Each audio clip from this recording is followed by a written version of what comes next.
Listening test. You will hear a number of different recordings and you will have to answer questions on what you hear. You will have time to read the instructions and questions and you will be given time to check your work. All the recordings will be played once only. The test is in 4 parts. Now turn to part 1. You will hear a telephone conversation between a male insurance agent and a female client who wants to make changes to her policy. First, you have some time to look at questions 1 to 5.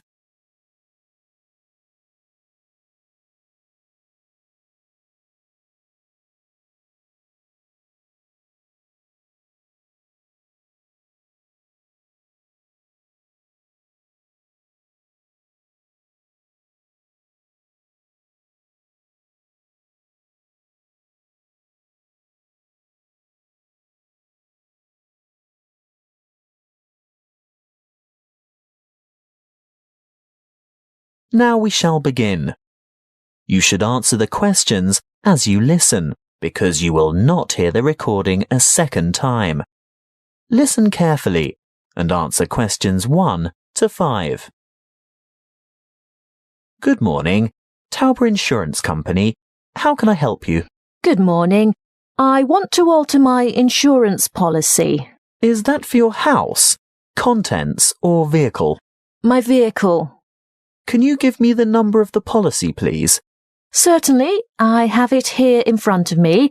It's ZQW 5009. And what make and model of car is it? It's a Mazda Marvel. And what's the CC rating? Sorry, what do you mean? How big is the engine? Is it 1,500 or 1,800 cc, for example? Oh, that. It's actually much bigger than that. It's 2,500 cc. Thank you. Now, I just have to ask you a few questions to verify your identity. What name is the policy under? Heathcote. Let me just bring that up on the computer. Yes. Can I just confirm your first name, please? Well, my first name is Lisa, but I'm known by my middle name, Marie. Right. I see both here, but Lisa is the one I want for ID purposes. And your date of birth, Lisa? I mean, Marie. The 22nd of August, 1955. Correct. Just one more question before we get started. Can you remember the password on this policy? Oh dear, I didn't know I had a password on it. Everyone has a password. Would you like to take a guess? Possibly it's my mother's name. And what would that be? Sophia. Sorry, guess again. All right. Oh, I remember now. It's my grandfather's name, Jack. Yes, followed by some numbers. 1897, right? Correct. Now we can get down to business. What exactly do you want to change? Well, a couple of things. Firstly, I think it's overvalued at the moment. Can we reduce the value by $5,000? You mean bring it down to $15,000? Yes, I'm sure it's lost quite a bit of value over the past year. Done. Now, what's the other thing? Before you hear the rest of the talk, you have some time to look at questions 6 to 10.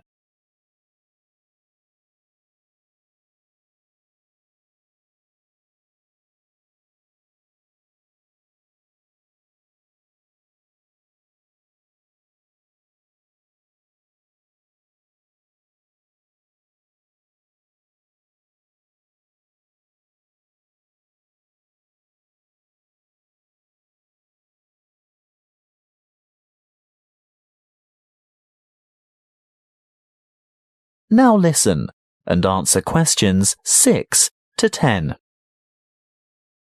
Well, I want to add the name of another driver to my insurance policy. Who is it? His name is Samuel Michaels. He doesn't have the same family name as you.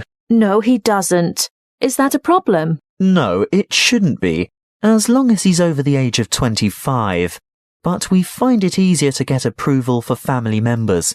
Oh, he is family. He's married to my daughter. He's my son-in-law. And he's 28, in fact. Good. And what would he be using the car for? Would it be business or social purposes? Not really.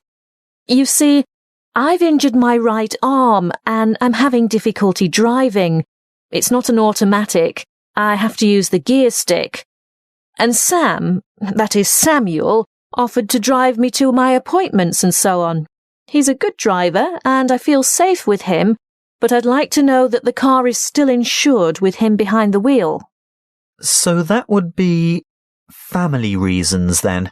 Yes, I think so. Will my premium go up? No, as long as you can provide us with a photocopy of his driver's license. A true copy. You know what I mean.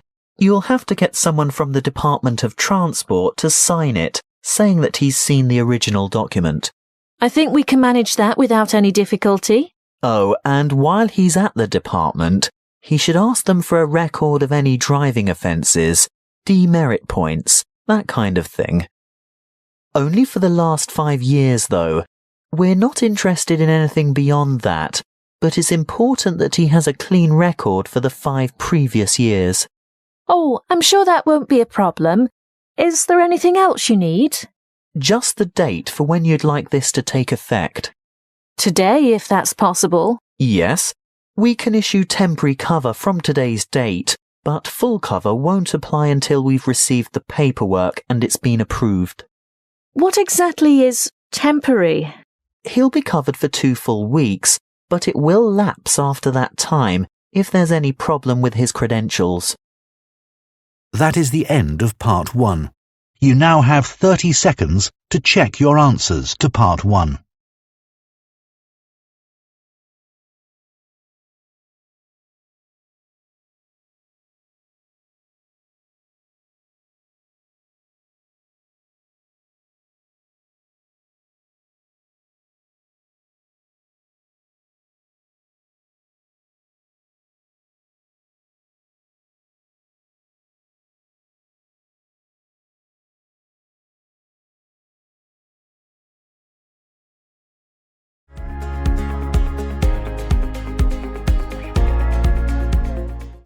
Part 2.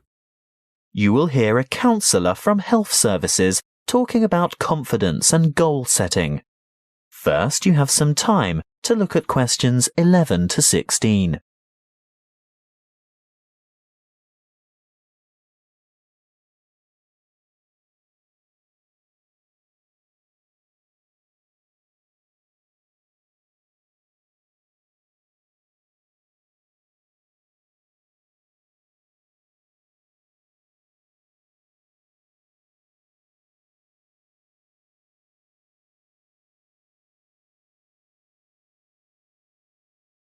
Listen carefully and answer questions 11 to 16. Hello, I'm Jo from Health Services, and I'm pleased to be here talking to you today. You've come here today to learn more about gaining confidence and setting goals. How many of you are truly positive thinkers? Positive thinking is the key to confidence. It doesn't matter whether you are playing a sports match, facing an interview, or preparing for an exam. If you apply positive thinking, you will gain confidence. This is the secret. Positive thought patterns. Positivity leads to confidence, which, in turn, will optimize your performance. What is the one simple mental strategy that all confident people have in common? They concentrate on success. But don't they ever fail? Don't they make mistakes? What happens when things go wrong? The crucial difference is that they don't dwell on failure. Everybody makes mistakes. I mean, how else do we learn? Rather than giving up or becoming depressed, the best strategy is to register the mistake, note what went wrong, and determine what would have been a better way to act or what could have been done differently in order to achieve a more successful outcome. Then move on. Yes, erase the negative emotions, Allow those memories of defeat, frustration, or dissatisfaction to fade and move forward. Negativity erodes confidence. You need to put aside your disappointments and focus on successful outcomes. Oh, it's not that easy, I can hear you saying. Well, no, it's not easy to forget failure, but no one ever fails completely, so congratulate yourself on the areas where you did do well. Mentally replay the best bits, even if they're only a small part. Now, there are 2 more things you need to do. Firstly, rehearsal. Yes, you heard me. Rehearsal. Surely only actors in a play need to rehearse their parts? No, the truth is, we all need to rehearse. This is a surefire way to build confidence. Before the match, presentation, the exam, or whatever, imagine yourself performing successfully in that particular situation. And here's the second tip. Look confident. That will always give you an extra physiological advantage. So you can see that mind and body work together on this. You have to think and act positively. Let's talk a bit more about how to look confident. If you have to overcome a challenge, get rid of that anxious expression and rigid posture, those downcast eyes and nervous gestures. Even if you don't feel very self-assured, you can still give the appearance of confidence. Stand tall, hold your head up, make full eye contact, and keep an open expression. Replace the frown with a smile if you can manage it. And those hunched shoulders? Relax those shoulder muscles. If you need to, take a deep breath and stretch to release pent-up anxiety and tension. What if you have to make a difficult phone call, for example? Nobody can actually see you, so does it matter what you look like? Yes, it does. Practicing positive body language will help you cross the threshold into a confident mood. Before we move on to talk about goal setting, it may surprise you to know that once you have set a goal in life, the brain responds with a burst of activity, which we experience as, that's right, happiness. And what happens when the goal is achieved? Yes, there is another burst of activity and another feeling of happiness. Before you hear the rest of the talk, you have some time to look at questions 17 to 20.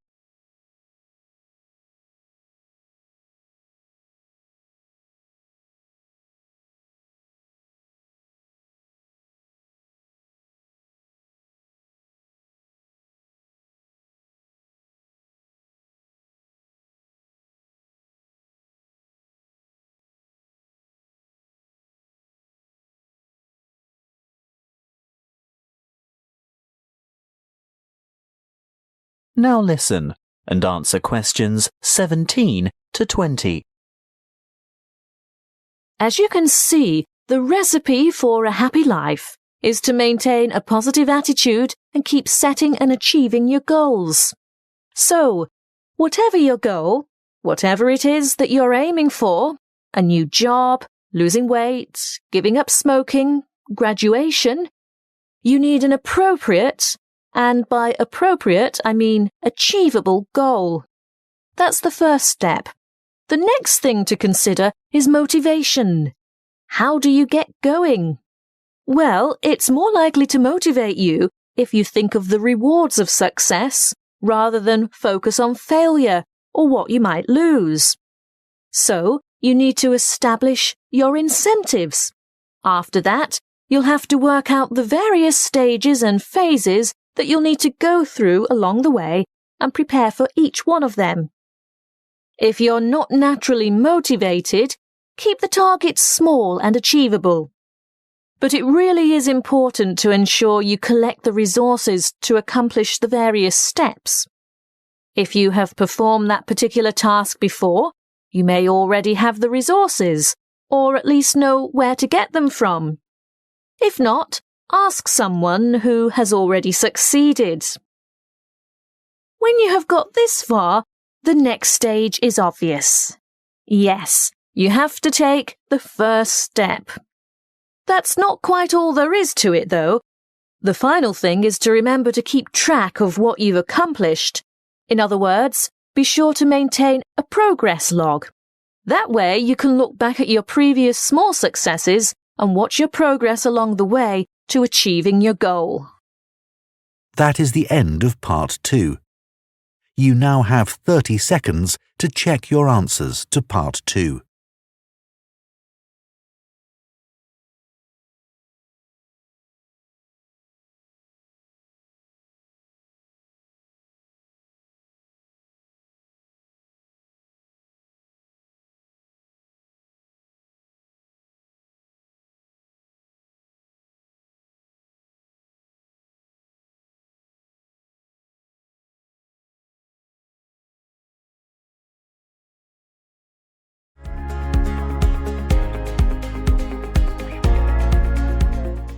Part 3. You will hear two students discussing a science project. First, you have some time to look at questions 21 to 25.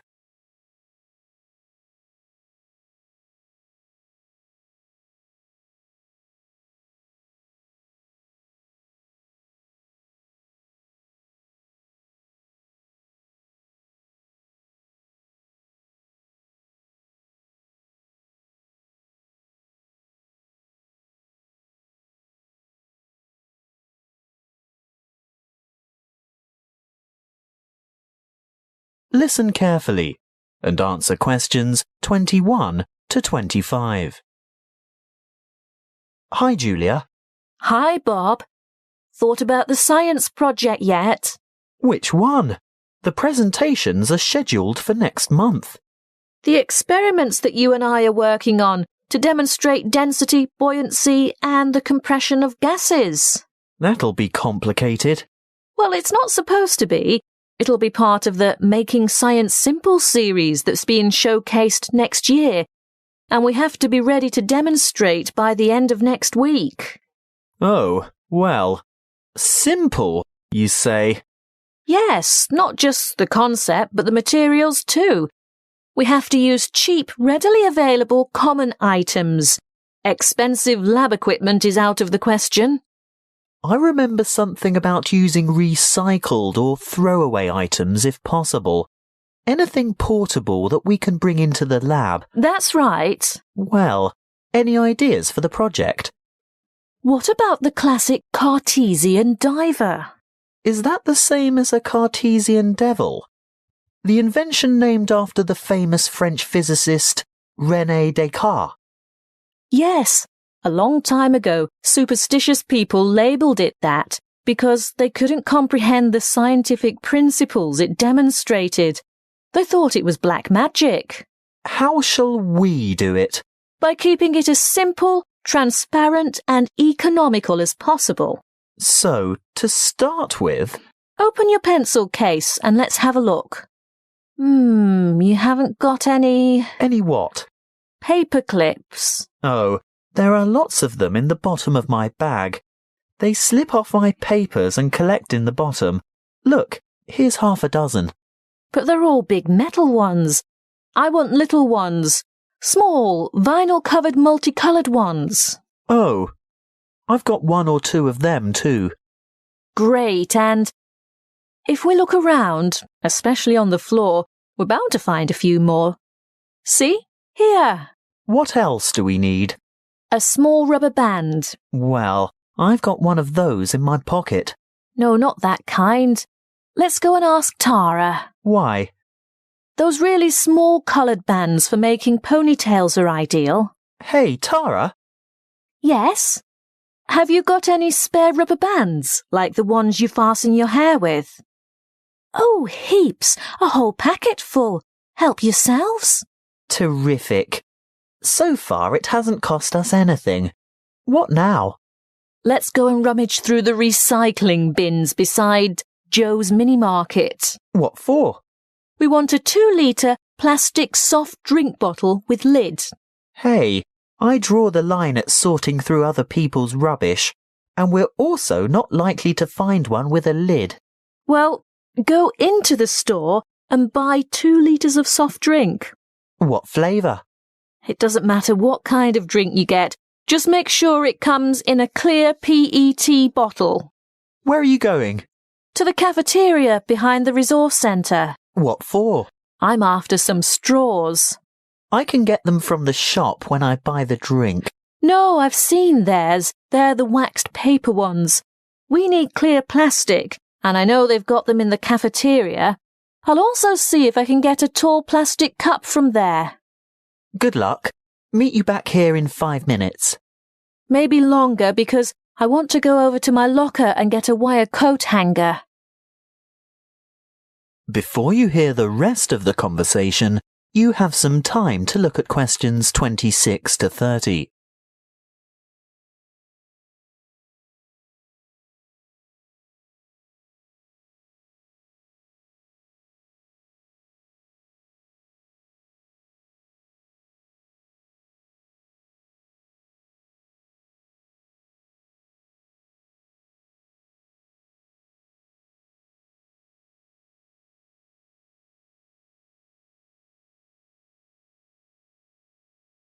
Now listen and answer questions 26 to 30. Right. Have we got everything now? I think so. I've got extras of most things, so don't worry if this doesn't work first time. OK. Assembly. Step 1. Take a straw and fold it in 2. No, not like that. These plastic ones are quite hard to fold. Try pinching it in the middle. That should make it easier to bend. You may even have to bite it, but not too hard. You want a sharp crease, but you don't want to break it. How's this? Good. Now, second step. Wrap a rubber band several times around the ends to hold them together. Then? Add weight to the diver. So, this straw is the diver? Yes. See how I'm pulling the outside end of a paperclip out a bit? Now, hook the part I bent out into the rubber band that's holding the straw together. No, not that way. It'll fall off. That's right. Turn it over. Now, hook 2 or 3 more paperclips on. It's hard to say how many we'll need. The idea is to get the diver to be almost all the way submerged, but not quite. We can put it in this tall cup of water to test it. What do you think? Too buoyant? Add another paperclip? I think so. OK, on to the next step. Have you got the empty bottle? Not quite. What do you mean? Well, it's not quite empty. Pour some into this cup for later. Good. Now, fill the bottle with water all the way to the top and we'll gently lower the diver in. Great. Now put the cap back on. And then? The final step is the demonstration of our experiment. You will see that when I squeeze the bottle, the diver sinks, and when I let it go, the diver rises. When you squeeze, the air bubble trapped in the straw compresses and the water rushes in, making it heavier, so it sinks. And the reverse happens when you release the bottle. What's the coat hanger for? Oh, that. If our experiment didn't work the first time and our divers stayed on the bottom, we'd have had to fish it out with a piece of wire or a hook of some kind.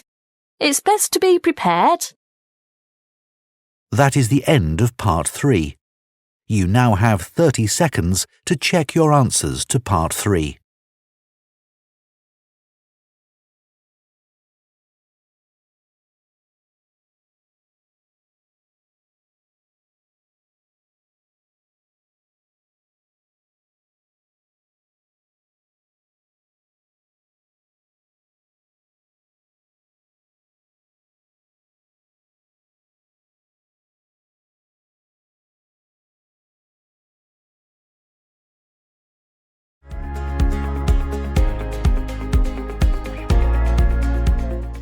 Part 4.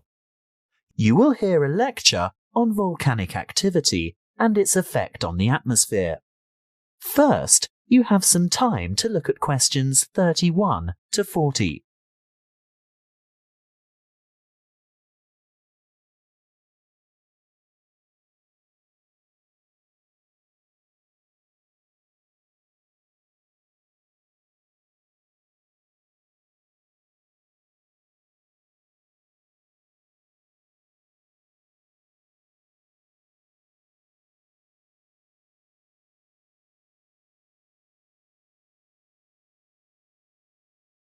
Listen carefully and answer questions 31 to 40. Good morning, everyone. In these environmental science lectures, I guess you're all used to hearing about global warming. Well, I'm here today to talk to you about one particular volcano and its effect of global cooling. I'll begin by going back a little bit in time. Towards the middle of 1991, the second largest volcanic eruption of the last century occurred in the Philippines, not far from the capital city, Manila, on the island of Luzon. Mount Pinatubo belongs to a chain of volcanoes in the area, and this was by no means its first eruption. There is evidence of eruptions from approximately 500, 3,000, and 5,500 years ago. The events of the 1991 Mount Pinatubo eruption began in July 1990, when a magnitude 7.8 earthquake occurred 100 kilometers northeast of the Pinatubo region. The sleeping giant was reawakened, but few people had any idea of what was in store for them. In mid-March 1991, many earthquakes were experienced around Mount Pinatubo, and this is when volcano scientists, or volcanologists as they are called, started their investigation of the mountain.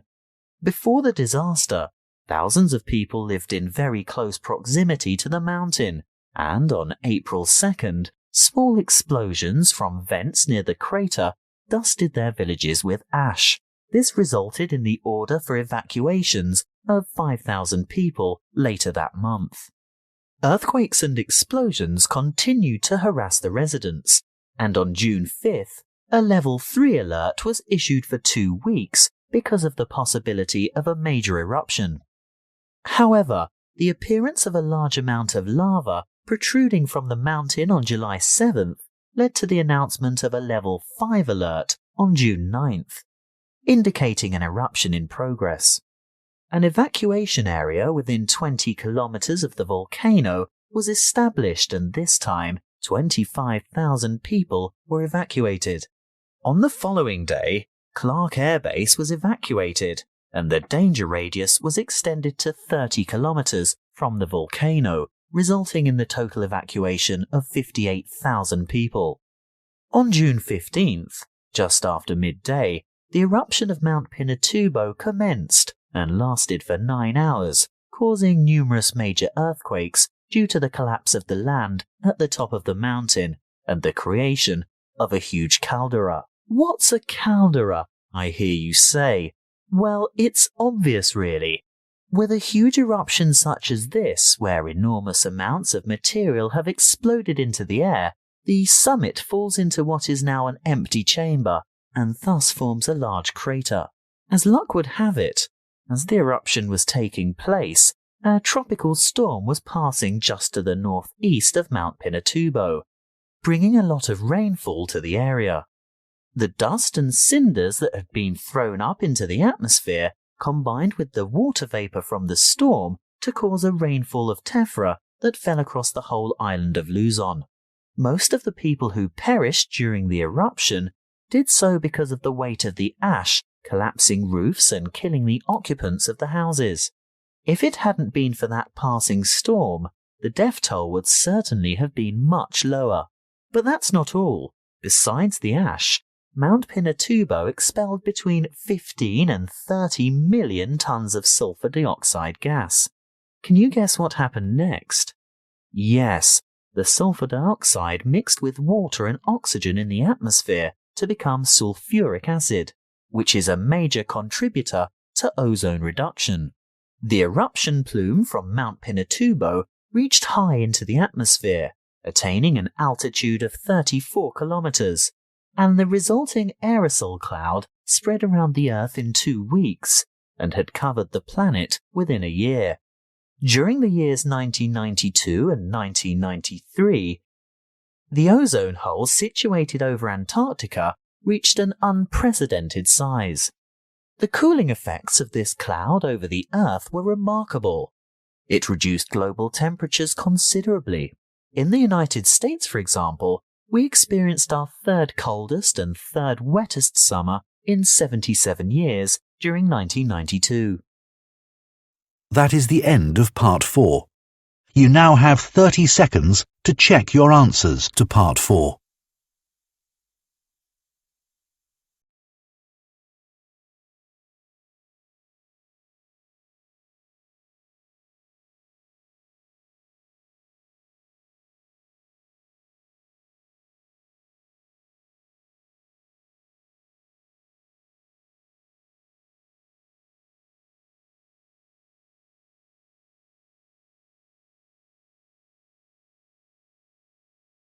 That is the end of the listening test.